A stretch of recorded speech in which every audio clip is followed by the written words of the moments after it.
How you feeling today? I am well. How are you? I am. The interview I did yesterday, I told Joelle I was surviving, and we kind of had a conversation about that. But the term still lands for me. I'm surviving today. Okay. Taking space for myself, making time for conversations like this. Mhm. Um, but I'm definitely in survival mode at the moment. Interesting. And what does that, well, not interesting, but yes, and what exactly does that signify for you and like how it feels to be in your body today and move through the things that you have to do and need to do? Um, just like how does that color your experience being in survival mode? um, that's a very good question. What's interesting is that on days like today, for example, Hmm. it, when there are things set up like this interview I had, some self tapes I had to do this morning, it feels as if some days you wake up and you immediately jump into whatever grind, whatever sort of calendar of events or to-do list you have, and sort of the survival mode of what it feels like to be in your body is not to simply be going through checkpoints, but to kind of float through the responsibilities of that day, Mm. um, without much contemplation on um, sort of where you are in each moment. You're kind of just getting through it, and it's often at the end of the day that I'm able to kind of check what that survival mode has done for me in the day. And sometimes you realize that you've overexerted yourself. You haven't taken time to really think about what does thriving today look like. What does resting today look like? Uh, Yes. and what's interesting about that is it because when I say survival, I don't mean it necessarily as simply this sort of unemotional, untethered kind of Hmm. floating through the day, but it does sometimes manifest as um, a sort of recognition that if I truly sat with everything that was on my mind and my heart today, I don't know if I'd be able to move through it. Right. Uh, and so sometimes survival is recognizing and being self-aware of what is on your plate, and having to make the choice to sometimes shelf it to be able to process and move through the day and walk through the day. Right. Um, yeah, and today for some reason kind of felt that way, Mhm. uh, even though I don't think it was in any way a bad feeling. Um, but yeah, Yeah. hopefully that makes sense. No, it totally does. Yeah, it absolutely does. I think in the past couple of weeks I've come to the realization that like I've been or that I spent all of 2019 in survival mode. Hmm. And then especially right at the end it was like it was just like a big push to get through what I had to do.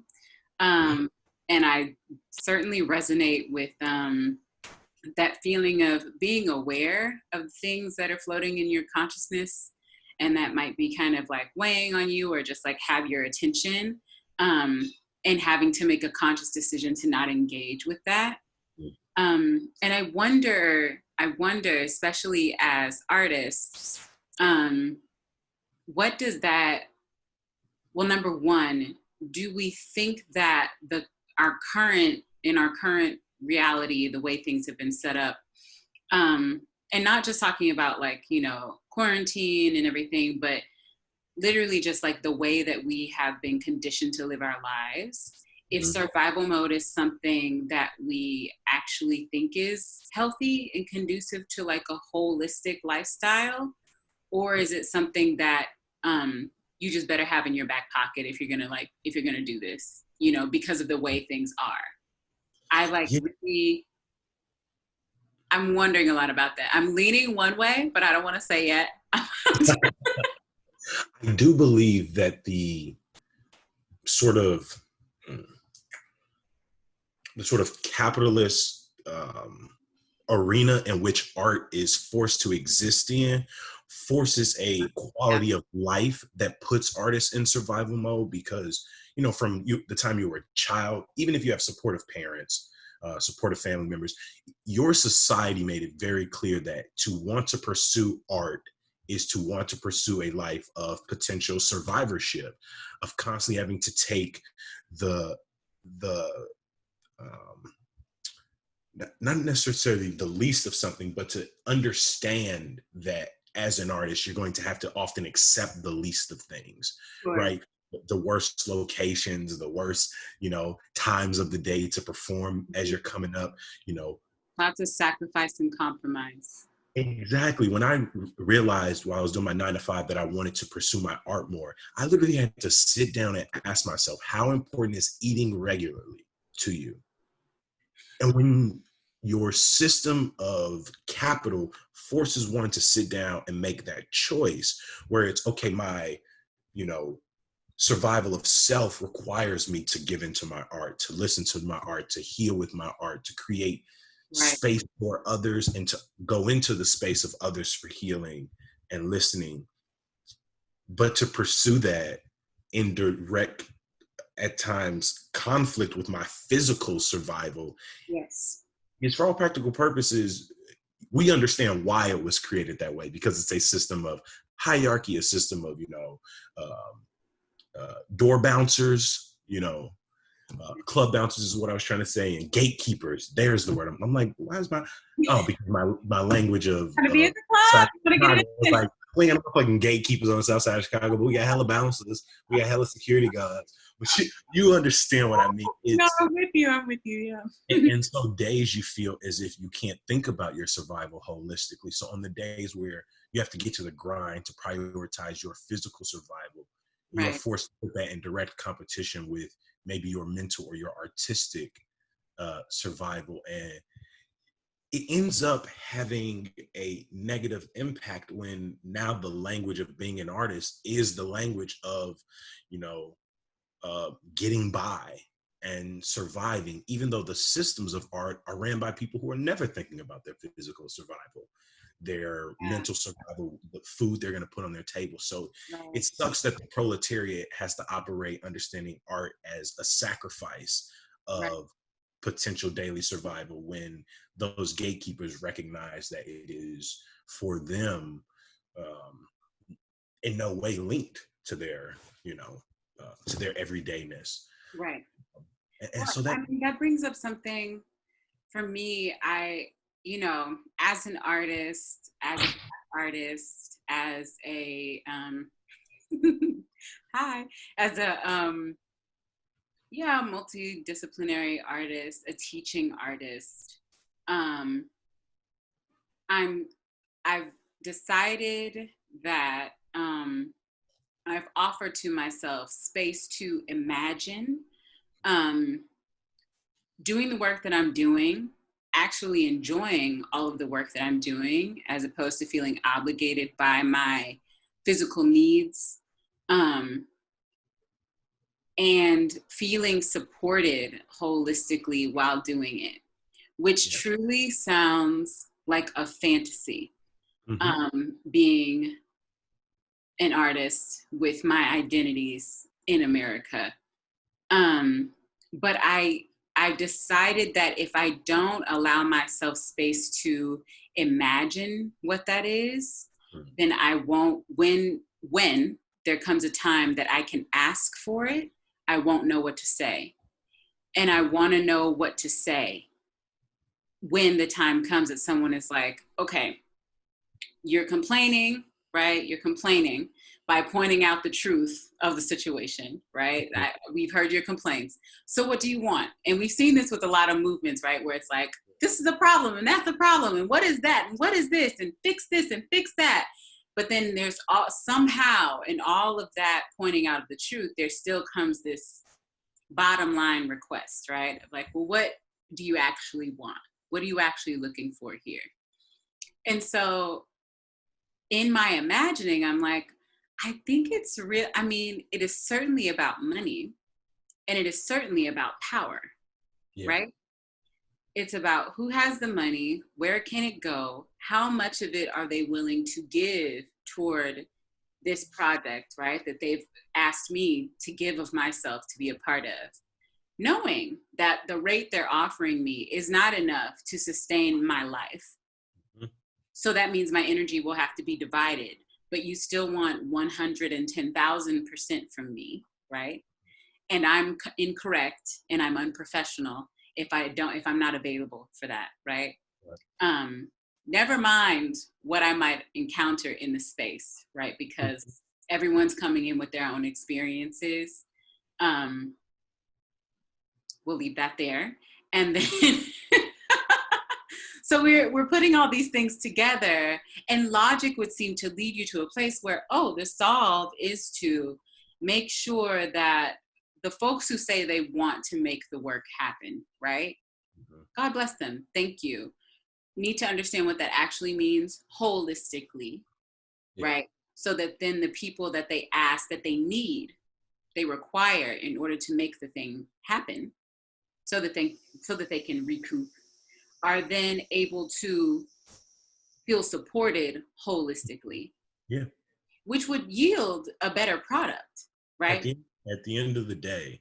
And I think what ends up happening, and I love what you said about sort of that feels like fantasy, because then what happens is for the few artists who are able to survive that onslaught, they then get mythologized versus us interrogating the muck that they had to manage and swim through. We spend more time putting them on a pedestal as a sort of mythical figure, as a way of not actually celebrating their work, but disregarding the trenches they had to go through as a way to better police the people sort of at the bottom of the bottom of the ladder, to say, no, stop focusing on all the missing legs. There are clearly people at the top of it.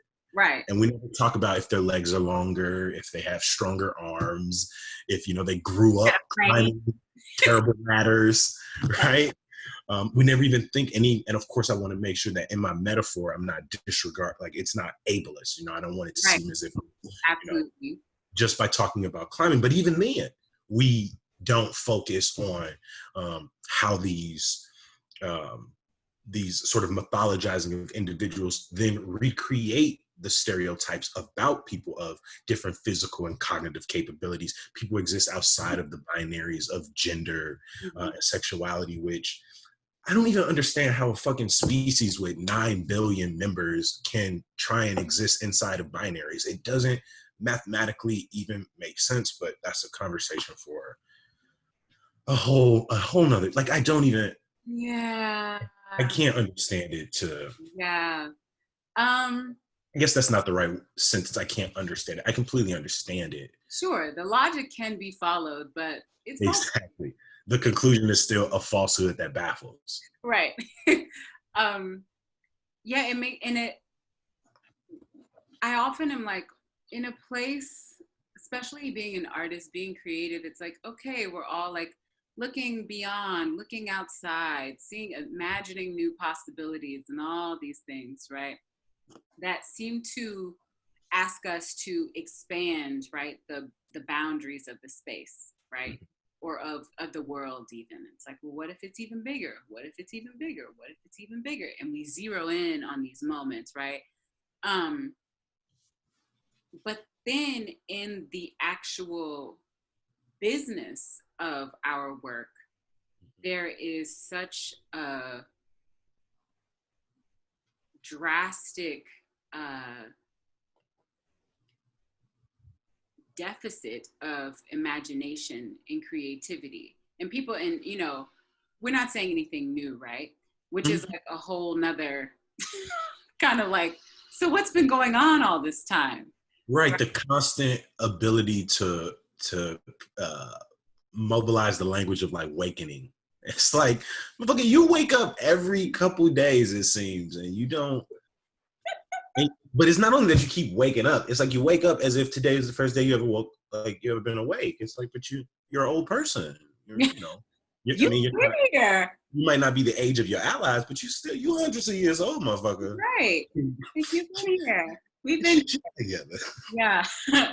Yeah, it's really, I I find myself kind of constantly flowing between these states of like, okay, like people are becoming aware. That's good. Great. We're going to like give some room for the awareness to really download, right? To where it's a full body thing. Because there's been a lot of like head talk over time. And now I feel like it's finally starting to drop down into like the conscious body of people. But then in that, you encounter so much wildness where it's like,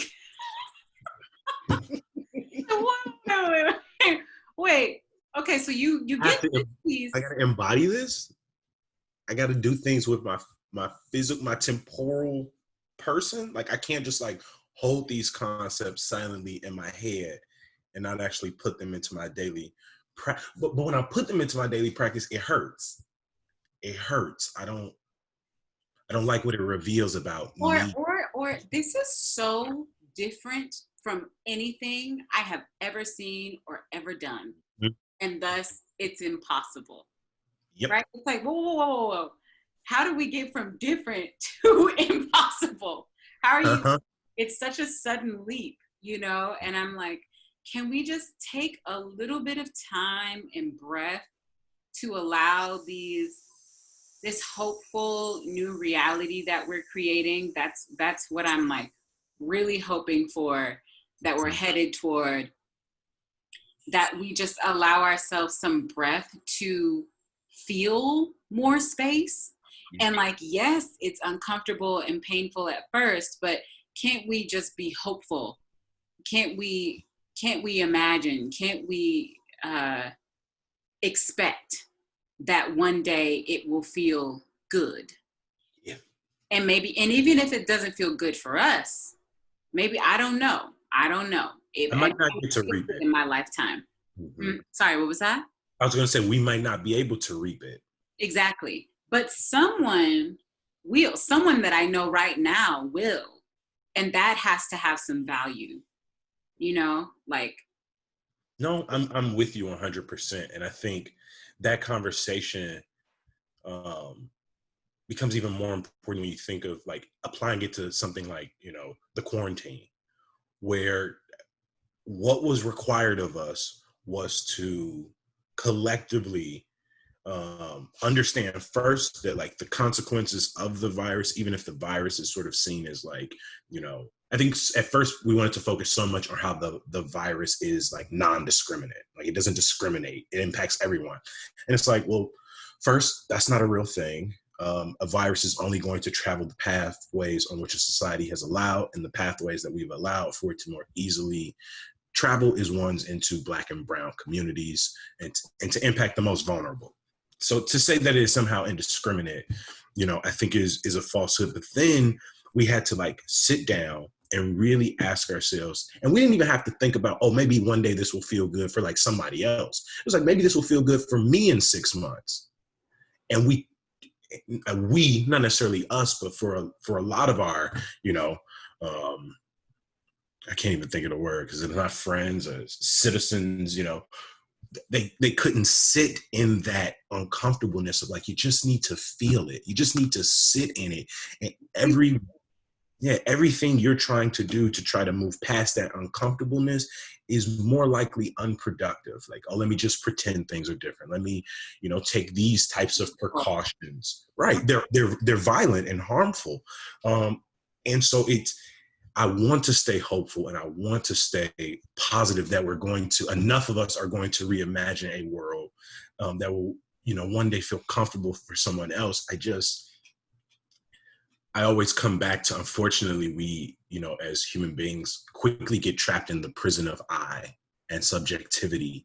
And we forget that the I is only constituted by the we, and they cannot exist apart from one another. And that we is also the unspoken we, that I have, if not a responsibility or an obligation, but a natural connection for the we's that I will never come in contact with, for the ones after me.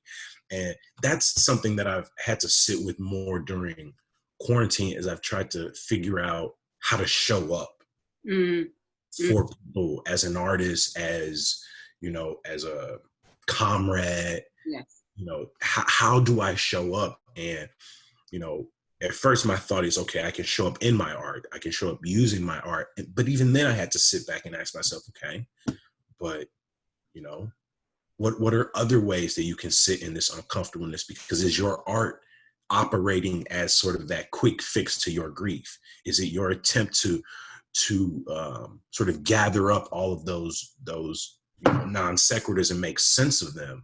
Right. And if that's the case, maybe you should wait. Maybe you should listen. Maybe you should amplify. Maybe you should be in conversation with. And I thought, you know, not to use a crazy example, but it kind of reminded me of like the J. Cole No Name situation, right? Mm. Uh, where Oh, yes, yes. right, and it was, you know, what you could tell was, you know, Cole was uncomfortable, and rather than sitting in it longer and listening longer, he needed his art to kind of make sense of his Yeah. uncomfortableness. Mhm. And you know, so he also participated in the things we do when our ego is hit. We self-deprecate ourselves by, you know, telling people, oh, I'm not this and I'm not that, because that feels, again, like at least I'm making sense of the I. um, and so I've definitely tried to use this time, and why I'm so appreciative of these conversations, Mhm. which are never just going to be 10 to 15 minutes if you get the, I know. you know, get I'm like, good individuals to fine, talk, we're talking. right? But they've allowed me more than anything the ability to kind of sit still, to sit in that comfortableness and gain strength, not from talking all of this through to come to some absolutism or some plan, or, Right. Exactly. you know, the perfect solution, but rather to come to maybe the end, to recognize that, like, this is the end of this thought, this is the end of this feeling, and it is what it is. Exactly. So Exactly. And that it I think that's really difficult, I think, especially for Americans. mhm. It's very, because of the way this country has functioned, it's like, we have an answer to that. We'll get in there, like, we'll fix your problem, like, way, you know, across the world. We don't have any knowledge of your culture, but like, we've assessed the situation, and thus we know what to do. And Mhm. it's like, if now if we will never learn this lesson, we must learn it right now, is that it takes time, especially if you're going to look at relationships between groups of people of different cultures, different backgrounds, and try to assess how you can be most supportive of both of their communities while maintaining support of your own community. It's going to take time to understand those relationships. It's going For to take sure. space, and it's going to take throwing something out there, waiting to receive something back, working some more, throwing something else out there. It's also not you coming in to just like fix, right? Mhm. You have to be in communion with, you have to be in community with the people you want to help, right? So it's 100%. like, there is no this hierarchical mess that we've been caught up in of like, well, this person definitely knows exactly what we should do about this. It's Mhm. like with coronavirus, it's like we've seen like the top scientists like the world over are like, we know that these things are preventative, which is what they usually say anyway about disease. It's like, we Exactly. don't have a cure, but we know that this action, this step, this medication, whatever, is preventative, Yeah. right? And will help slow, right? But people are like, we need a fix. And if you don't have a fix, then it must not actually be a problem, is Mm. what we're seeing from so many people. And I'm like, oh no, that's not how that works. You Well, know? I love that you bring that up, because it is what keeps us from really dealing with our transphobia and our homophobia as a society, our you know, our patriarchy, our neoliberal capitalism, our isms, you know, is not only do we like quick fixes, you know, so let's have our 2 and 4 year cycles of government where it feels like, you know, vote people out and get people in. It's always the language of fixating on the fixing Right. versus fixating on long-term investments in understanding and community and growth. And we are unable to deal with a lot of these phobias and isms because it's easier to then ask ourselves or tell ourselves, well, these aren't real problems because there aren't simple solutions. And if there aren't real problems, then I can easily deny your humanity because you are trying to exist outside of the reality in which the status quo says there are no problems. Right. So there is me, there is you, there is this, there is that, there is he, there is her, and the room for the they is like, oh. Or the I reject both. It's like we don't have space for that because we're not willing. And of course, I use these words like we, open ended, but we're not willing to really, like you said, sit with the uncomfortableness of just like knowing something, of Right. trying to understand something, to try and listen. And so much of the violence that we enact as a society and have enacted as a society is because if something doesn't make sense fast enough, we have to tear it down. Yep. And Get rid of that. It's confusing to Mhm. me. Get rid of that. It's destroying what has held me up, right? Like these Exactly. things that have worked for me. If you person with this identity I don't understand, I've never encountered before, if you enter into this space, then you are taking something away from me, right? It's Mhm. like, how? What And is people don't realize when they put that overemphasis on their personal experience that they are participating in a mode of colonization of time and colonization of history, because you are saying that? that your history starts with my coming into contact with it. The way we talk about the black trans community, as if it fucking popped up in the last 30 years, as if there is not a deep historiography Right. on the complexities of human beings, the complexity of gender. I don't know how many times I've read, about Native American cultures that represented more than 5 or 6 different types of gender. But when we colonize time by Mhm. way of, you know, promoting and pushing up our personal experience, Right. constantly being able to live in the fact that, oh, well, I'm 30, so and I'm the center of my universe, so my universe is 30. It's like that. That doesn't fucking make sense. That does not make sense. No. And that becomes somewhat of the questions of the complexities of the universe. It's like, how is the human brain still able to do this with every person? It still has the capability of showing that person with great evidence that you are a blip in the middle of the ongoing thing. And yet most blips can have an ability within them to be like, nah, I am it and everything else is blipping. Right. Like, all right, okay. I get it. I get the logic, but you still arriving at a falsehood. One of your premises is still Yeah. Well, inherently and why not use, if you are so, because I'm personally, I'm really big on personal power, right? Like I think it's really important that individuals recognize like how powerful they are. Not so that they can be puffed up and kind of like, or third dominion. yeah, it's not about that. It's really about believing that you have everything that you have, being who you are. You're imbued with this, this level of power and presence, and that it is spread out among all of us. Yeah. And that if we can all kind of take that energy and put it in a direction of bringing literally every single person in our sphere into a place of personal power, how much healthier could we be? But Mm-hmm. something gets really messed up when people feel that sense of power. And I think when it's built from things outside of the self, when it's built from materials, when it's built from excess and access, right? It's like, no, no, no, no, no. It's like Toni Morrison. She was like, if you're only tall when someone else is on their knees, you're not tall. Like, who are you without kind of putting everyone below you and under and behind you? Who are you without that?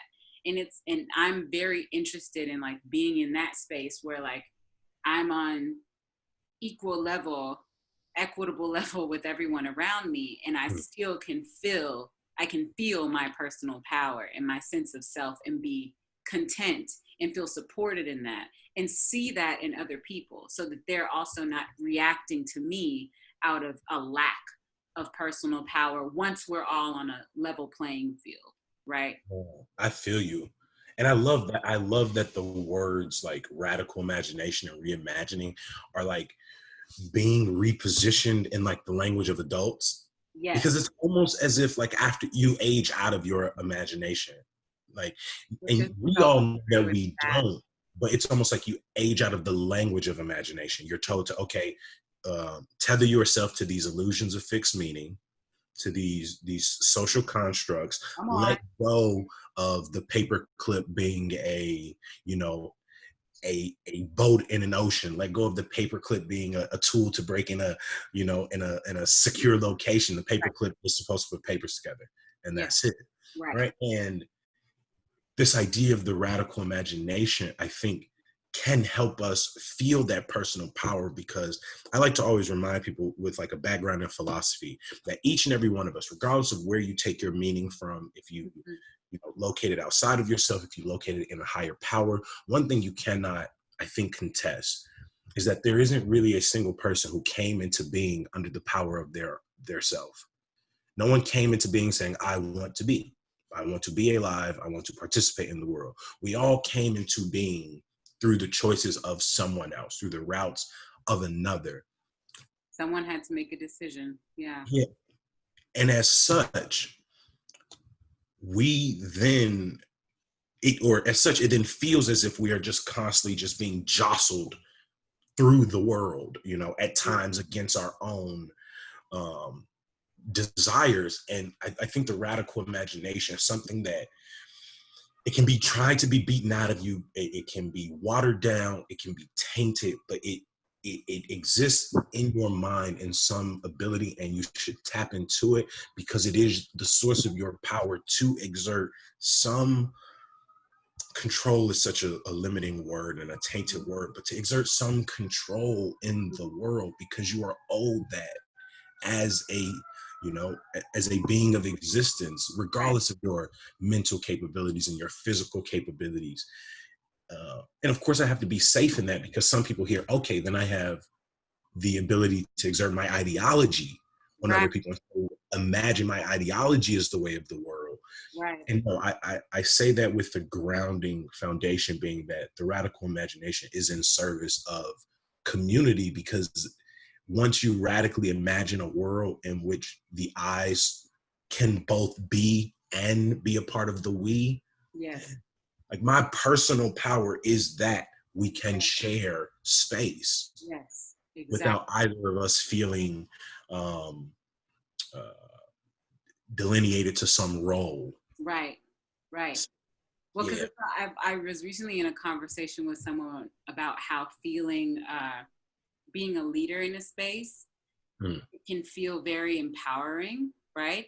But it can also kind of create a very pressurized situation where instead of actually allowing yourself to be vulnerable in a space, actually, I've had this conversation with several people, but Mm. I'm like thinking back, I'm like, but when you're in that position as a leader in a space, and but you leave your vulnerability, you leave your sensitivity, and you leave your porousness outside of the space, then you're not really completely with us. And so when things happen and things occur and there's interaction between other people's energy, you miss the complexity of it because you're just trying to solve a problem, right? Because you're the leader in the space.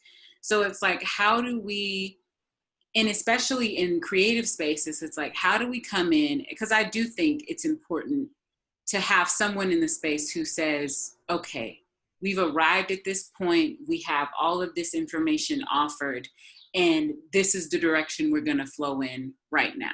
I think it's important to have someone in the room to kind of steer, to guide the space, right? Um, but how do we prevent that from turning over into this thing where that person feels like they can't be honest about what they observe? They can't be honest about what they feel from people, um, without it turning into like this huge judgment, without it becoming, without it taking up too much space in the room.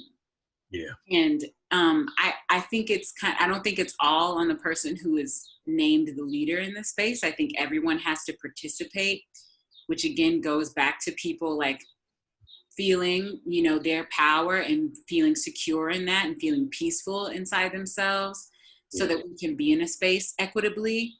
Because when you have people who are like shrinking and it's like, it's like, okay, well, I'm just trying to engage you, but they're like, no, no, no, no, I don't, they're blocked, that's difficult to work with as well. So it's just really, yeah, I'm very curious and I'm very excited. I'm choosing the word excited to see how we can get to this space of actually seeing each other and not being afraid to feel what we feel from each other, whatever it is, and leaving room to give it room to just exist.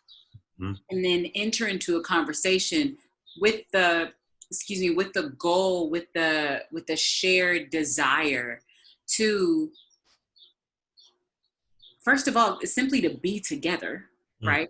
And then also to be there with the goal of joy, with the goal of being enriched, with the goal of expansion, right? Mm-hmm. As opposed to how do I get all these people into this so it can be this thing that I imagined. It can't be like that because that's not what that's not my vision, right? It's like, well, it's alive, so let it live.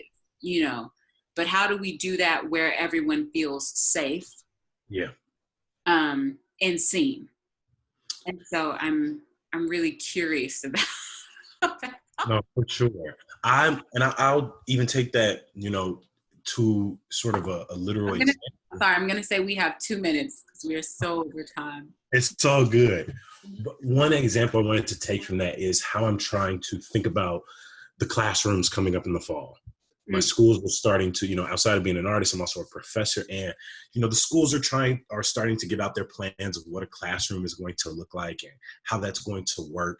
And I've always tried to create a classroom environment that takes the tenets of exactly what you were talking about and applies them. How can people feel seen and feel heard, feel safe, and bringing what they're bringing to the classroom, because it's so wrapped up in so many other pressures, right? Educational economy, structures of like power between professors and students. I work at some community colleges, so students are often thinking of that space as like a transition space. And I work in some universities where the students are pretty numb to it and they feel like they're just supposed to be there. And I'm trying to learn, well, how can I create space, especially when you teach something like public speaking, right? Yeah. And performance, how can I create that space and, push back against some of those systemic and individual pressures? Right. How can I bring my vulnerability to class? And, so I try as a teacher, my chair once told me, maybe don't bring so much personal examples because you'll burn out. And I understood what she meant. And yet I still find it important that, when I talk about like, pushing back against, systemic pressures or ideologies of oppression, I like to openly talk about, the phobias that I've had to push through as a human being, the isms I was indoctrinated to, and the difficult, uncomfortable, really self-effacing work of that. And how can I bring that into class to like create space for students to also do that work, Right. While still thinking about the syllabus and learning objectives and, the idea that this is living and I needed to move beyond my imagination. And Right. that probably is the thing that excites me more. I think if I try to focus on that larger than the berries of like my classroom, my artistic spaces, I end up going back into my philosophical nihilism. But it is the interaction with my students that sort of tethers me back to my humanity, and thus my radical imagination and ability to imagine a space for myself, my students, artists, citizens, the working class, people under the thumb of identity politics, that somehow the radical imagination can be I can't say return to joy, because I don't know if, I think you know, Mm, the project of humanity is an ongoing futurism. absolutely. And as long as we can take America's commodification of that futurism away, because it is used to resist accountability versus to see what is the potential landscape in a world in which we have been fully accountable. And my hope is that on an individual level, the radical imagination can be both about imagining a more just, more equitable future, but one that recognizes radical accountability must take place in concert. Yes. Um, Yes. and yeah, I think it is, you know, I feel more optimistic in conversation than I do when I just like sit on Instagram. If I try and make an Instagram video where I'm like, hey guys, hey faceless audience, today we're going to talk about the potentialities of artistic healing and radical magic. Like I take no, Like, no optimism, shut it. right? I was like looking at my Instagram the other day. I was like, bro, I don't think I ever put out a video where I just talk to the camera because you can see my face slowly drain of like the optimism of what I'm talking about. But these moments, and I know we're over time, but I want to say, you know, Starr, over and over, I appreciate you for this time, these conversations. You know, I want to thank Morgan because the conversation I had yesterday and today. It is in these moments when I stop surviving and I start thriving. And I can't thank you enough for sharing in that space with me. Thank you so much. This is life, right? This is the breath. Yeah, this is the breath. So thank you so much. This has been wonderful. I'm glad we got to meet and chat a little bit. For sure. We didn't get to talk much about like the projects we're working on right now, you know, what you hope for artistically, right, coming out of Corona. But I want to connect with you off of this to really hear, you know, what are you working on now? What are you looking forward to? Absolutely. And, you know, as an artist, as a community member, you know, how are you, what is your, you know, pathway forward look like? Yes, absolutely. And we spent a lot of our conversation to talk about some of the things that are in the way of our paths. Right. And I don't want our interaction to end there. So we definitely got to connect offline. Absolutely. We will. But this was wonderful. I hope they can hodgepodge this. We've definitely given them some work to do, but there's you know. But there's a lot here. It's substantive, you know, it's a healthy bit of stuff. So yeah, but thank you. And yeah, we have each other's emails. So For sure. And I'd love to know like what you're teaching and all that. Yeah, we'll talk about it more deeply, and hopefully, you know, in these interactions, hopefully we can find a way to collaborate in the classroom. My students are always, it's one thing to just keep showing them great videos from people in their TED Talks and their speeches. Right. I want to try to bring in more direct conversation. I want to put my students in conversation with the people who are often, you know, on the subject of the speeches we watch. So I'd love to try and connect in that way. Sure, absolutely. I'm really into that. Yeah, I love for sure. Educational spaces. So yeah, but yeah, have a wonderful evening. You as well. I wish you the best in your, you know, continued process. You know, your continued evolution. Same to you. Be well. All right, Starr. Be well out here. Be safe as well. Yes. You too. Good night. Peace.